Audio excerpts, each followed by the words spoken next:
Thank you for choosing my course. What I hope to teach you in the next few lectures is how to make a number of Islamic geometrical patterns, of course, but also to show you the beauty of Islamic geometric design in art and architecture and across the Islamic world and across the centuries.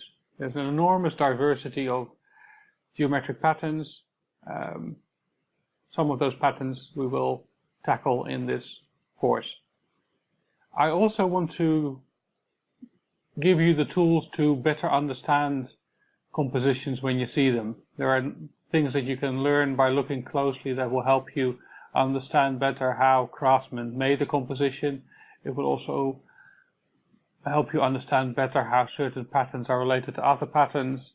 These are all things that make it more interesting to look at this subject, and it can tell you a lot more about what patterns craftsmen chose, how they chose to embellish them, how they used them in context with calligraphy and things of that nature.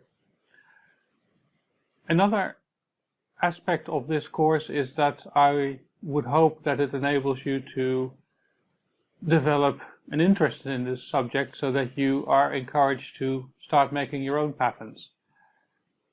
The way I teach Islamic geometrical design is very close to the way craftsmen made their patterns over the centuries. Craftsmen weren't mathematicians. They didn't make calculations to draw their patterns.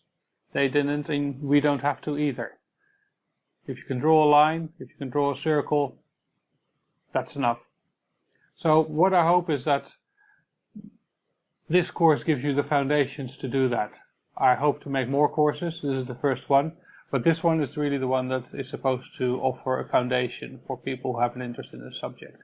Not just in an applied manner, not just being able to draw the patterns, but also if you can understand the pattern better, you can also appreciate the beauty more, and you can appreciate the skill of the craftsman who made this pattern better. You can see his hand, you can see his thought processes by being better able to analyze patterns. And these are the things that I will talk about in this course. I will also talk about techniques that you can learn that will allow you to embellish your pattern. Because of course a geometrical pattern isn't just a line drawing. If you look at this subject in Islamic art and architecture, it's never just a line drawing. It's always embellished to make it more beautiful, regardless of whether it's a huge pattern on the outside of a building or whether it's a pattern that fits on the page of a Quran, for example.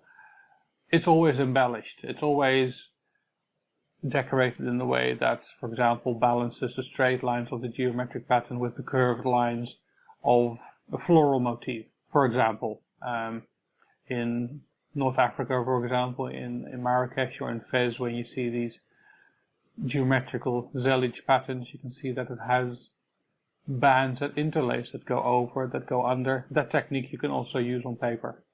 So I will also show you how to do that. So what I hope at the end of the course, when you're finished, that you've learned how to make a few patterns, you've learned how craftsmen use these patterns, and you also are encouraged to make these patterns yourself. So good luck. Thank you very much.